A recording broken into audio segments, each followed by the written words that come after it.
Ikinagalak ni BARM Interim Chief Minister Abdul Rauf Macacua ang makasama sa Assumption of Office Ceremony ng mga elected officials ng Maguindanao del Sur, si former BARM Interim Chief Minister at MILF Chairman Ahod Alhaj Murad Ibrahim. Naniniwala rin si Macacua na mas mapapalalim pa ang koordinasyon sa pagitan ng provincial government at BARMM sa pamumuno ni Governor Dato Ali Timbang. Ang detalye mula kay Maria Andrade. Masaya ang puso ni ICM Abdul Rauf Macacua ngayong araw. Ito ang paglalarawan ng opisyal matapos makasama si former BARM Interim Chief Minister at MILF Chairman Ahod Alhaj Murad Ibrahim kaninang umaga sa Assumption of Office Ceremony ni na Governor Dato Ali Timbang at Vice Governor Hisham Nando na kapwa umano niya nagmula sa UBJP. Bilang Chief Minister ng BARM at Secretary General ng UBJP, ayon kay Macacua, natutuwa siya na makita ang bunga ng matagal nilang ipinaglaban.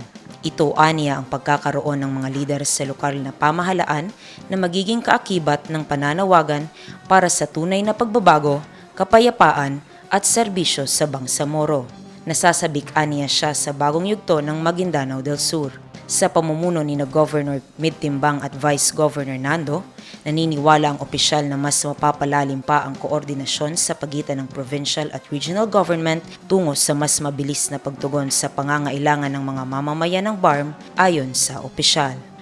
Sa kanyang talumpati, binigyang diin ni Interim Chief Minister Abdul Rauf Macacua ang moral governance sa lahat ng elected officials sa lalawigan. Sa ngayon, ang prinsipyo natin is moral governance. Hindi kailangan determine tayo sa moral governance na yan na yung nasa sa puso natin. At sa kalbang maginugot tanong, with your permission, General, I have to speak with our local language. At saka sa inyo.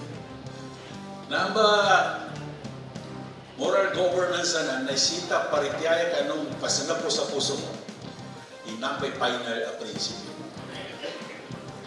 Sabab sa final prinsipyo, na ginugot ka no sa tumay mapia prinsipyo, na you have to face the consequences sa decision. Kaya kinalangon mapia a prinsipyo at tindagan na di mabataw. Yan ang pinaka-number one prinsipyo rin na sa Rasul sallallahu alaihi wasallam. Kung yan ang binatalo sa kaninong Allah, ano matalo? Mga kasi, mga papali, mga dagari na may kontralo. Sabab sa kanukurek ka prinsipyo, apitindagan, Rasul sallallahu alaihi wasallam. Maria Andrade, iMinds, Philippines.